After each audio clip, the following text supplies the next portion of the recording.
Bonjour à tous, c'est Rodolphe. Bienvenue dans cette nouvelle vidéo. Donc aujourd'hui, nouveau format, comme je vous ai dit. Aujourd'hui c'est jeudi, donc je réponds à la question du jeudi. Et pour commencer aujourd'hui, c'est la question de Corinne qui sait pas trop en fait dans quoi investir. Elle me demande s'il vaut mieux faire un studio, un T2, un T3, un T4, une maison. Donc Corinne, je vais te répondre. C'est pas forcément une question compliquée, même si je connais pas forcément grand chose de ta situation. Peut-être que tu aurais les moyens, les revenus suffisants pour investir directement dans un immeuble. Et en fait, si tu veux, c'est pas forcément quelque chose de très compliqué. Excuse-moi s'il y a un petit peu de bruit là. Mais si tu veux, moi ce que je préconise dans ces cas-là, c'est premièrement, c'est d'éviter le studio. Éviter le studio parce que lorsque tu calcules ta rentabilité sur un studio, il faut que tu la calcules sur 9 mois et demi ou 10 mois et pas sur 12 mois, alors que sur un T2, un T3, un T4, tu peux sans aucun problème calculer ta rentabilité sur 12 mois. Donc forcément, ça fait presque 25% de différence. C'est vraiment très important parce que ça veut dire que ton cash flow va être beaucoup plus important. Quand je dis cash flow, c'est ton excédent, c'est ce que tu auras en plus tous les mois dans ta poche. Et si tu veux, lorsque tu choisis un studio, tu vas d'abord choisir une clientèle plutôt d'étudiants ou de gens en tout cas qui vont rester de manière transitoire parce que moi j'ai déjà vécu dans un studio, je pense que toi aussi tu as vécu dans un studio et clairement on ne peut pas vivre définitivement dans un studio sauf si évidemment on a des aléas dans la vie, mais clairement le studio ça reste une situation transitoire. Après tu peux voir le problème différemment, c'est que si je sais pas ce qu'ils font là mais il y a plein de machines de chantier qui passent derrière moi là, excusez-moi pour le bruit. Mais si ton objectif c'est de faire de la rentabilité avec de la location courte durée, pourquoi pas? Dans ce cas-là, oui, le studio peut s'avérer être une solution judicieuse parce que le studio, justement, quand tu loues en courte durée, tu n'as pas forcément besoin d'avoir des chambres séparées ou ce genre de choses. Un studio, ça se loue très bien. Moi-même, je le fais et ça se passe très bien. Sauf que je l'ai fait parce que j'avais un studio qui était vide, qui avait du mal à se louer pendant la période estivale et qui était vide, donc du coup j'ai choisi de le louer en saisonnier pour l'été et à vrai dire ça fonctionne très bien. Moi ce que je te conseille, si tu veux investir de manière plus sereine, c'est d'opter pour le T2 ou le T3. Donc le T2 et le T3 c'est quoi? T2 c'est quand il y a une chambre séparée, T3 c'est quand il y a deux chambres séparées ou une chambre et une pièce séparée, mais c'est lorsqu'il y a deux pièces bien distinctes séparées des autres pièces. Pourquoi ça? Parce qu'il faut savoir qu'en France, la durée moyenne de location de ce genre de bien, c'est 60 mois. 60 mois, c'est-à-dire 5 ans. C'est-à-dire qu'une fois que tu fais rentrer un locataire dans un T2 ou dans un T3, eh bien, la personne va rester en moyenne 5 ans. Elle peut rester moins, mais elle peut aussi rester plus, voire beaucoup plus. Moi, pour info, j'ai un T3 dans le deuxième immeuble que j'ai acheté il y a 2 ans, qui est loué depuis plus de 20 ans à la même personne qui entretient de manière extrêmement bien l'appartement. Et qui est pas prêt de partir. En plus, c'est une personne qui a une bonne retraite et je pense que cette personne-là va mourir dans l'appartement, clairement, parce que ça fait 20 ans qu'elle est là. Aujourd'hui, elle a 70 ans. C'est pas en général à cet âge-là qu'on déménage. Donc voilà, si tu veux, ça se passe vraiment très bien. Et moi, je te recommande ça parce que tu ne peux pas avoir ça dans un studio.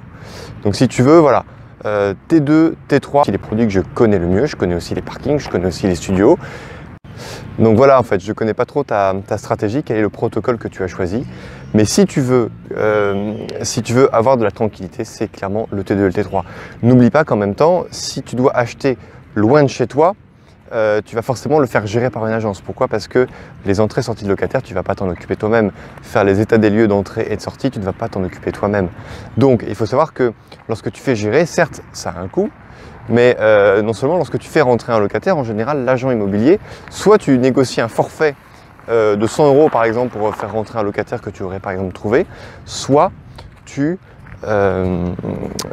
verses directement l'équivalent d'un loyer en honoraire auprès de l'agent immobilier. Donc du coup, c'est vraiment des choses qui peuvent ralentir ta progression, en tout cas ralentir de manière importante ton rendement. D'où l'importance d'opter sur des produits qui vont se louer de manière pérenne et longue, d'où le T2 et le T3. Alors il y a aussi un autre avantage d'acheter des T2 et des T3, c'est que ce sont les produits les plus couramment construits et c'est ce qui existe en majorité sur le parc d'appartements français. Donc si tu veux, lorsque tu vas aller sur Le Bon Coin ou sur sologer.com, tu vas avoir des centaines, voire des milliers et des milliers d'annonces de T2 et T3, ce qui veut dire que tu as l'embarras du choix. et que donc voilà, tu bénéficies en plus d'un prix au mètre carré qui est légèrement inférieur au prix au mètre carré d'un studio. Alors évidemment, c'est contrebalancé par le fait qu'un studio, vu que c'est souvent loué en meublé, donc c'est loué plus cher et c'est loué sur des périodes plus courtes, en général on va les louer que pour 1 an ou sur 9 mois, du coup il y a des euros au mètre carré de location qui sont également plus élevés. Mais ce que je veux te dire par là, c'est que lorsque tu achètes un T2 ou un T3, tu en as une quantité énorme et donc tu as du choix. Tu peux très bien choisir un T2 ou un T3 qui est à rénover. Tu peux très bien faire financer des travaux et investir dans une ville qui n'a pas forcément une tension locative importante, mais vu que ton appartement sera nickel, eh bien tu auras le choix de trouver des locataires qui ont des profils qui restent, comme par exemple les personnes qui ont par exemple un certain âge ou des couples installés avec enfants. En général, ces gens-là, ils restent un certain temps parce que c'est beaucoup moins facile de déménager lorsque l'on a des enfants. Donc voilà, j'espère que cette vidéo t'a plu.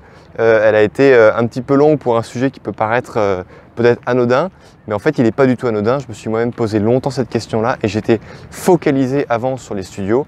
Et en fait le studio, faut savoir que ça coûte moins cher qu'un T2, c'est un peu le produit d'entrée. Tout le monde veut acheter ça, tous les petits investisseurs qui n'y connaissent pas grand-chose veulent acheter du studio parce qu'ils pensent que c'est un peu la poule aux œufs d'or, mais en fait le studio c'est une solution transitoire, c'est pas une solution pérenne. Donc oui au studio pour faire de la location courte durée, sinon si tu veux faire de la location meublée classique ou de la location nue ou ce que tu veux, je te conseille plutôt le T2 et le T3.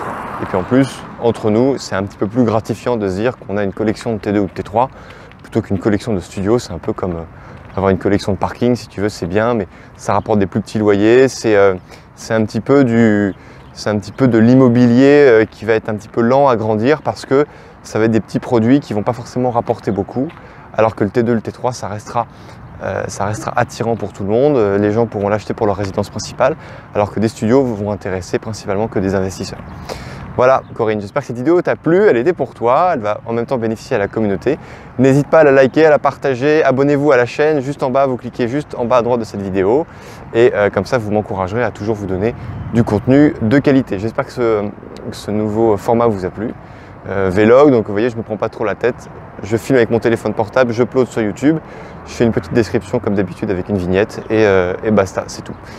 Je vous dis à très bientôt pour la prochaine vidéo. La prochaine vidéo, c'est la vidéo de samedi et on parlera comment est-ce qu'on s'en sort lorsqu'on a un locataire qui ne vous paye pas. Ça m'est arrivé sur un commerce et je vous raconte tout. Je vous dis à bientôt. Ciao.